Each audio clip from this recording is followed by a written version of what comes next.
which is the adjacent, plus opposite squared, because we do not have that. So you're going to start off, and you must subtract because you're trying to find the opposite side. So we're going to do 100 minus 64, which equals 36, equals opposite squared, but we have a square root sign there to take away the square. So opposite is going to equal 6 for the big one, as you can see there. Now for the smaller one, we have the same situation with having the hypotenuse and having the adjacent and needing the opposite. So it's going to be 2.5 squared equals 2 squared plus opposite squared. So you need to subtract again, so it's going to be 6.25 equals 4 plus opposite squared. So your answer is going to be 2.25, but we also need to take away the square again. So we're going to use the square root sign, so your answer for the opposite is going to be 1.5. So now we're going to go back over to the 6 trig functions. So for sine, which equals opposite over hypotenuse, is going to be 3/5. Cosine, which is adjacent over hypotenuse, is going to be 4/5. Tangent, which is opposite over adjacent, is going to give you 3/4. Cosecant, which is hypotenuse over opposite, is going to give you 5/3. Secant, which is hypotenuse over adjacent, is going to give you 5/4. And cotangent, which is adjacent over opposite, is going to give you 4/3. Now, back to why these triangles are the same is because the triangles are similar and corresponding sides are proportional. Another thing we have to do dealing with the unit circle is radians. So again, we have our unit circle, and with the unit circle, on this side you have the positive, down here you have the negative, and then on this angle, which is obtuse, you have the initial side and the terminal side.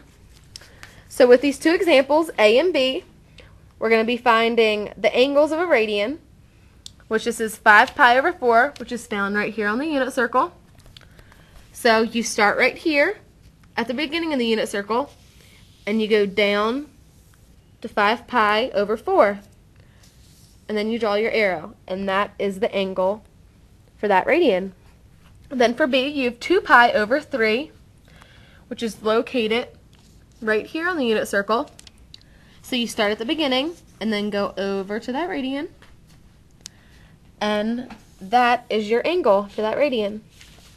Next, we have sketching and finding coterminal angles. Now note that angles between 0 and pi over 2 are acute, and angles between pi over 2 and pi are obtuse. With that said, we're going to do A.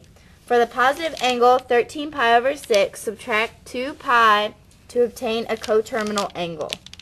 Now, to get the coterminal angle, we subtract pi over 2, which equals pi over 6. Now we use the graph that we used before, and we find pi over 6, which is here on the unit circle. You draw your angle, which is acute.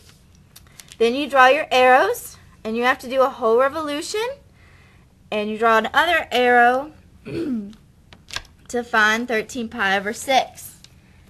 Now understand that a whole circle equals 2 pi radians. So 1/2 revolution equals 2 pi over 2, which equals pi.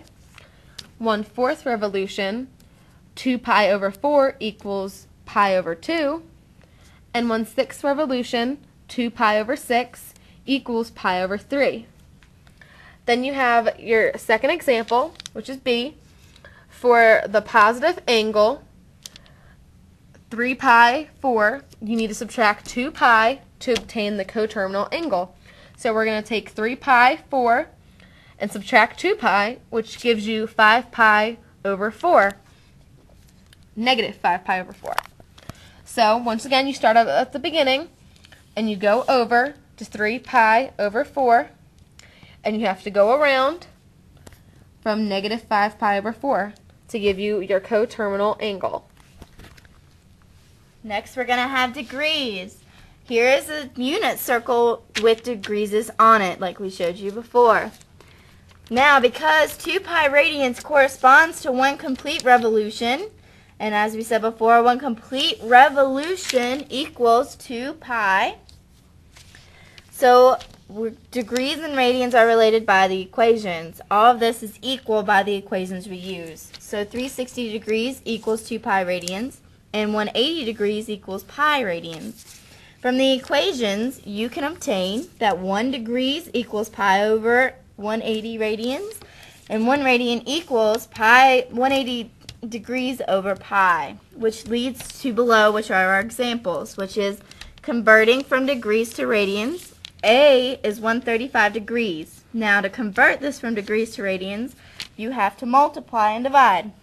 So it's going to be 135 degrees times pi radians over 180 degrees, and you cross out your degrees, which is going to give you 3 pi over 4 radians. And you have to multiply, in order to find 3 pi over 4 radians, you have to multiply by pi over 80 as we did. Next, we're going to do converting from radians to degrees, which we're going to start out with negative pi over 2 radians. And to get this, once again, you're going to have to multiply by 180 over pi.